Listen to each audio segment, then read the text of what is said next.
સર્વસામાન્ય આ અર્થ બધા જ કરી રહ્યા છે.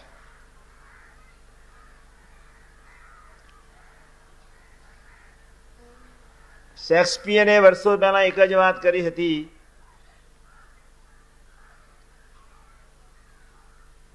જેના જીવનમાં ધ્યેયની દ્રઢતા નથી એ માણસ મરદા સમાન છે.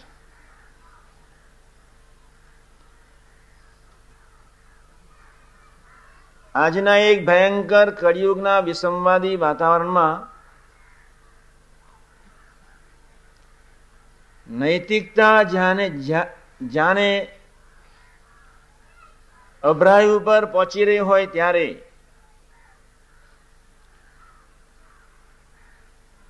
માનવીના અને યુવા સમાજના જે આજના મન છે એટલા બધા ગંદા થઈ રહ્યા છે,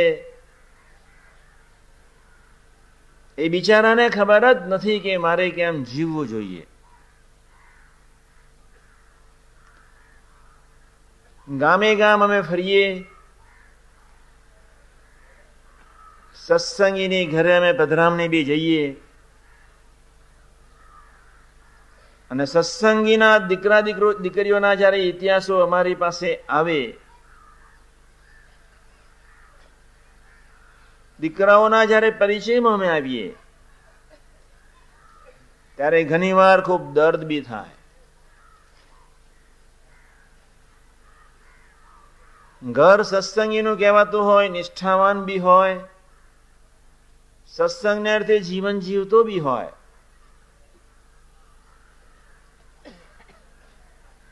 કોઈ સત્સંગની કચાશને લઈને કોઈ સંસ્કારોની રક્ષા જયારે કુટુંબમાં ન દેખાય. માનવીનું જીવન કોઈ મરવા માટે તો નથી જ, સુખી થવા માટે છે. તમે બધા જ ભેગા થયા છે એની પાછળની ભાવના એક જ છે, સુખિયા થવું છે. બીજો કોઈ હેતુ નથી. સુખ શું ચીજ છે એની ખબર નહીં હોય એ વસ્તુ જુદી છે. સુખિયા થવું છે એ હકીકત છે, તે માટે આપણે સૌ ભેગા થયા છે. સંસારમાં સુખ નથી એ તમારા આત્માને, ઈવન દુનિયાની કોઈ પણ વ્યક્તિના આત્માને ખબર તો છે જ કે આ દુનિયામાં સંસારમાં કોઈ વ્યક્તિ સુખી નથી.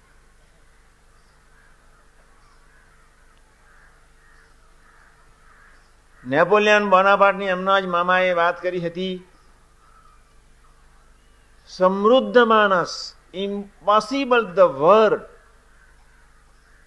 should not be existed in the dictionary of Napoleon. એ બહુ સ્પષ્ટપણે કહેતો હતો કે અશક્ય શબ્દ મારી ડિક્શનરીમાં છે જ નહીં.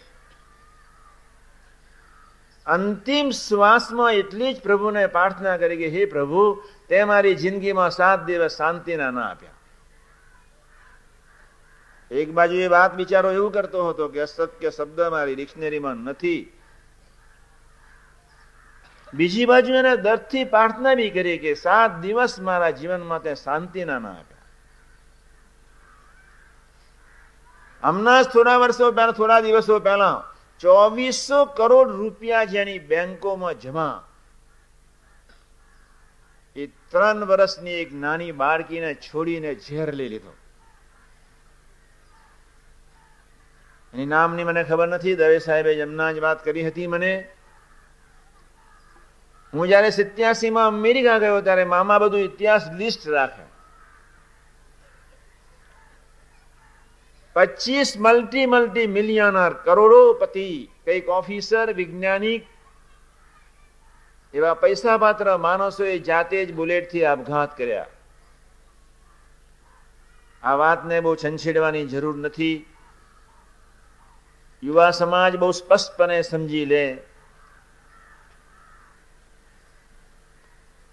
કે દુનિયાની કોઈ વ્યક્તિ સુખી નથી. આપણે જયારે ખરેખર સુખી થવા માટે સત્સંગ કરીએ છીએ ત્યારે આપના જીવનમાં 2-3 ચીજ સહજ હોવી જોઈએ જ. શિબિરમાં તમને બધાને લઈ આવવા પાછળની ભાવના, એક સમાગમે કરીને તમારા જીવનમાં એક વિવેક પ્રગટે. હું વચનામૃત પ્રથમ 18 અને સૂરની વાત ખૂબ કરું છું. એક વાત સાંભળી લેજો કાન ઉઘાડા રાખીને. 1957 કે 6 હશે, 56-57 સાલની એ વાત. વડોદરાની ધરતી પર યોગીજી મહારાજને ઓળખનાર ખાલી ફક્ત 5 જ ઘર હતા. સૌરાષ્ટ્ર એક્સપ્રેસમાં અમારે બોમ્બે તરફ બાપા જઈ રહ્યા હતા. અમે બધા યુવકો ત્યાં પહોંચી ગયા હતા. વેઇટિંગ રૂમમાં, ફર્સ્ટ ક્લાસની રૂમમાં સ્વામીજી ખુરશી પર બેઠા હતા. 10 યુવકો, બધા આખા શરીર, 2 યુવકો માથા ઉપર, 2 યુવકો હાથ પર, 2 યુવકો કેડ પર, પગ ઉપર, પંજા ઉપર. 10 યુવકો સ્વામીજીનું પગ, આખું શરીર અમે ધીમે ધીમે દાબી રહ્યા હતા. એટલામાં સ્ટેશન માસ્ટર આવ્યા અને સ્વામીજી યાર્ડમાં સૌરાષ્ટ્ર એક્સપ્રેસે એન્ટ્રી લીધી. સિગ્નલની અંદર તમે બહાર આવો, આપણે ફર્સ્ટ ક્લાસનો કમ્પાર્ટમેન્ટ જ્યાં ઉભો રહેવાનો છે ત્યાં આપણે જઈએ. સ્વામીજી બહાર આવ્યા. 4 યુવકો આગળ હતા, 2 યુવકો હાથ ઝાલ્યો હતો, 4 પાછળ હતા. લેડીઝ ન અડી શકે. ખૂબ ધ્યાનથી સ્વામીજીને અમે લઈ એ જગ્યા ઉપર પ્લેટફોર્મ પર જ્યારે લઈ જતા હતા ત્યારે એક બહેનોનું ટોળું ત્યાંથી એક એન્ટ્રી લીધી. 25 હશે. 4 યુવકો જે આગળ ચાલતા હતા, જે બાપાને સ્પર્શ ન કરી જાય એ રીતે વ્યવસ્થા કરનારી છોકરા જ્યારે આગળ ચાલતા હતા ત્યારે ચાલતાની સાથે જ એ લોકો સ્થિર થઈ ગયા. સાંભળજો, 2-5 સેકન્ડ ઉભા રહ્યા. વૃત્તિઓ બધાની બહેનો તરફ પહોંચી ગઈ. બાપા ત્યાં જ ઉભા રહ્યા. બાપાએ 5-4 ને બોલાવ્યા. આપને પુણ્ય કરવા આવ્યા છે, પાપ કરવાની.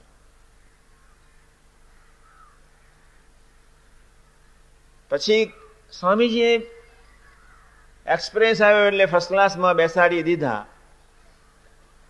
સ્ટેશન માસ્ટરને સ્વામીજીએ બોલાવીને કહ્યું કે આ 10 મિનિટ પાછળ ગાર્ડને કહો કે એક્સપ્રેસ ઉભો રાખે, મારે આ છોકરાઓ સાથે ગોષ્ઠી કરવી છે. 10-15 મિનિટ સુધી ત્યાં જ ગોષ્ઠી સ્વધર્મની એટલી બધી વ્યવસ્થિત કરી.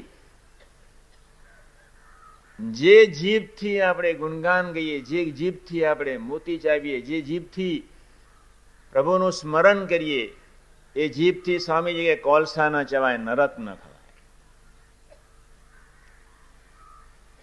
જે આંખોથી ભગવાનની રસગન મૂર્તિના દર્શન કરતા હતા એ જ આંખોથી હાડકાને ચામડાની કોથળીઓ તરફ સહજ જ એ મૂર્તિઓનું સુખ લેતા હતા. યુવા જીવનમાં કે આપના સૌના જીવનમાં એક વિવેક સ્થિર થાય તે માટે 3 ચીજની ખૂબ જરૂર છે જ. દુનિયાની કોઈ પણ વ્યક્તિ એમ નથી કહી શકવાનો કે 25 સુખ છે. એટલા જ માટે સ્વામીજીએ 25-28 મુદ્દાઓમાં એક મુદ્દો, 2-3 મુદ્દાઓ અમે લખ્યા છે કે રવિવારની સભામાં કલાક 2 કલાક, અઠવાડિયે કલાક 2 કલાક આપણે રવિવારની સભામાં જવું. પ્રાદેશિક સંતો કે કાર્યકર્તાઓ એસ્પેશિયલી યુવા સમાજનું ખૂબ ધ્યાન રાખે. હમણાં હું સુરત હતો, 14મી જાન્યુઆરી મેં અમે ત્યાં 3-4 દિવસ ત્યાં જ રોકાયા હતા. તદ્દન નવા સ્ટાબોરિયા હતા, 100 છોકરાઓનો એક સમાજ. બધાને પરીક્ષાઓ હતી, બિચારાઓ અહીં ન આવી શક્યા. વાદરશાહ અહીં આવી શક્યા.